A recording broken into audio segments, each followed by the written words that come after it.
you ever heard of the African Hebrew Israelites? Well, they are a sect of Black Americans who began moving to Israel in the late 1960s, claiming to be descendants of the ancient Israelites. They're known for religious practices that include veganism and polygamy, and number about 3,000 people here in Israel, most of whom live in the southern desert town of Dimona.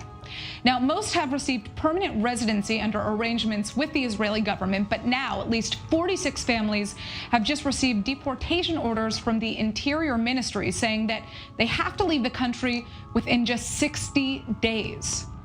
Well, we have Prince Emmanuel Ben Yehuda joining us from Dimona itself. He's the national spokesman for the African Hebrew Israelites of Jerusalem. So first of all, tell us more about your community and when this movement to Israel began.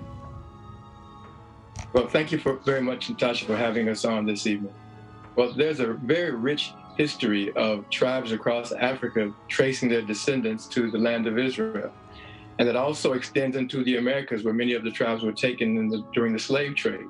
In fact, there's a book by Professor James Landing out of the University of Chicago called Black Judaism, The History of an American Movement, which traces the presence of African Americans who trace their descendants to Israel back to the 1500s.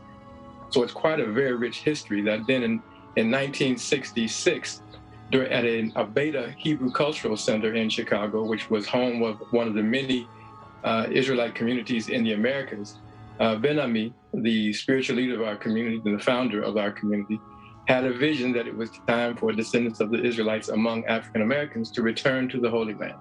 And a year later, in 1967, he led 350 members of the community back into Liberia for 2.5 years. And then in 1969, the first members of the community began to come back into Israel. Right. And that was our beginning back home.